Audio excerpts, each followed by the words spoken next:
Okay, you had asked us for some information, and in getting that information, we also gathered some other information. Jamie has some sheets we're going to hand out that we want to go over with you just to consider. No decisions are going to be made tonight. We're waiting for some information on the audit as I explained to you. We also need some more clarification from the governor of what's going to happen before we make final decisions. And I guess I should say legislature and governor. So that is being debated. There is a bill in the House now that would restore some of the cuts. It's passed the House. But the question is, will it be taken up in the Senate? And we do have information that was sent out to all the schools today that I will go to my Parent Advisory Council meeting tomorrow and to teachers that I will send out to them for parents to contact, asking that to be brought up if they have strong feelings about that. The governor is saying now, in the meetings I attended today, he's saying next year will be 12.5% to 15% cut of MAEP from this year. Say that. So between 12.5% to 15%. There are some legislators who are saying that there's no way he can do that. That would put many, many districts into the red. And I don't see if the state can't have the money to fund us the way we are, how are they going to have the money to take over all of these districts? So I don't know if that's his means of consolidating or just what. I will also be sharing with the board and sent to the Parent Advisory Council. There's a lot of research on consolidation that shows that it really doesn't save money in what you do. Because in Harrison County, if you consolidate, you have to bring everybody up to the same salary schedule. That when we looked into that several years ago, that was millions that would come to get everybody on the same schedule. So there are things, a lot of things going on. Consolidate, you're talking about consolidate school districts. Consolidate school districts across the board. And all of that's on the table, and we'll be watching that carefully, and I will be forwarding to you the information that I get. We have set up a network of school districts, and then the parent committee through Nancy Moon out of Clinton is sending out information, and we will start networking that through everybody now. So you had asked us to look at the K2, 3, 5, 6, 8, 9, 12, and also at a 2 K5, 6, 8, and 9, 12. When we got into that, we started looking at another issue that we wanted to look at. And I will tell you, we'd love to keep everything exactly the way it is if there's any way possible.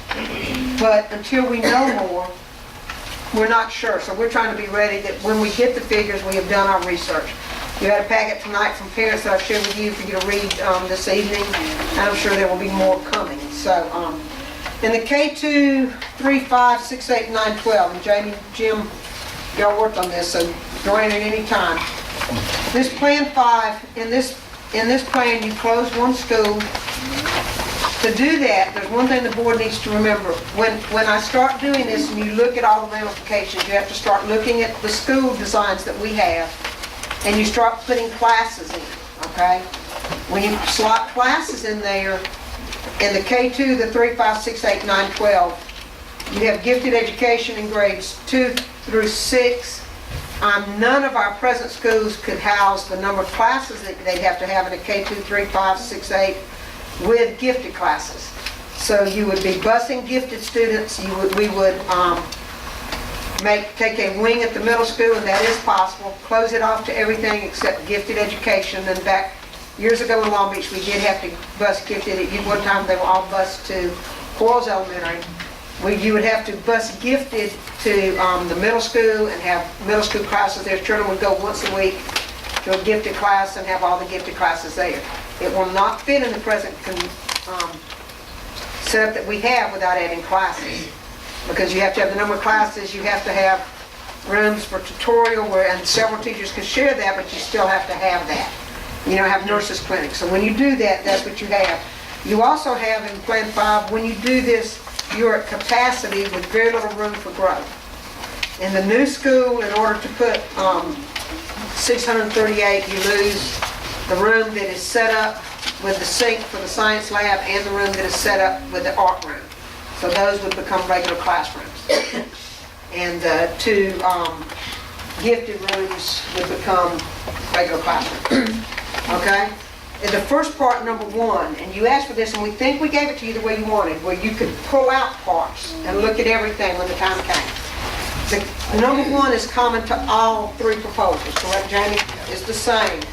That reduce the current budget by 10%. Do not replace 4 elementary teacher positions. There are 3 retiring and 1 moving. Replace 5 high school teachers who are retiring, but teachers with fewer years' experience. Reduction of assistant coaching positions, where you cut down the number of teaching of some of the coaching positions, and I know you talked to Ms. D'Angelo about that. We have coaching positions that would give us, we've got the ultimate amount of coverage to watch students, and we might have to go with lesser numbers of adults there. Eliminate slow pitch softball, reduce guidance contract days in high school, cut medical analysis, cut .5 maintenance positions with benefits, and reduce summer labor, where we would still have some summer labor, but not as much. Remember, that's the groups that go in and they paint schools in the summer, they help clean, and it would be hard to get the cleaning that we do, stripping clean done without that extra help. That would total savings of $736,965. That's the same on all 3. That's what we recommend as the first cuts. That has the least impact on instruction and extracurricular programs, okay? I just have one question. Yes, sir. Why did we specifically pick out on the slow pitch softball? I thought we were talking about golf and cross country. That's later on. Those, I mean, how did you we picked determine slow between pitch those 3? because slow pitch does not lead to anywhere. There's nothing in college or anything like that. It is a competition, and we put the prices and go back in if one wants to, but there is no college program for slow pitch. There is for cross country, there is for tennis, there is for golf. There are college scholarships that we've had students win in those sports, but none of the colleges do slow pitch. I don't know of any college who does that. We do it as a mechanism for our children to be involved, and that is very important. But when you're looking at, we have to come up with money, that doesn't lead to anything like that, okay? So the second round of cuts on this plan would be your closing school, that's 1 school nurse, 3 teacher assistant positions, a part-time English position, staffing reassignments at the high school, and part-time band and staff reassignment of gifted. That saves $364,283, okay?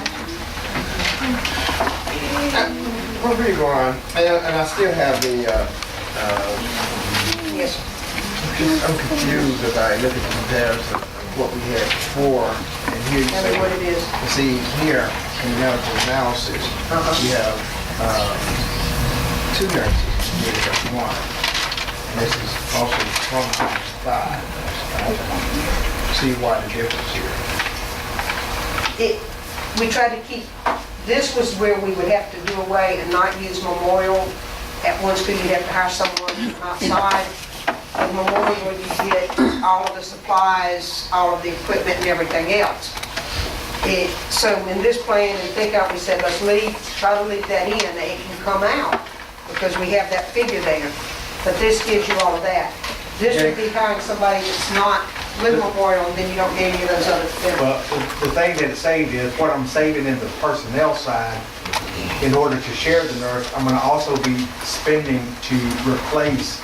At that point, we would have to furnish everything for that nurse that would go between the 2 schools. All equipment, all So labs. it's kind of like, do I have 3 nurses, of which 1 rows, and then I'm going to spend another $40,000 in, supplies and everything else, or am I just going to have 4 nurses and keep them under Memorial, and they're still furnishing all the supplies?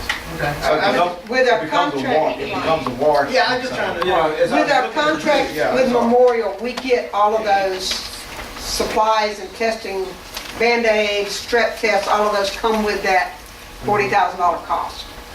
So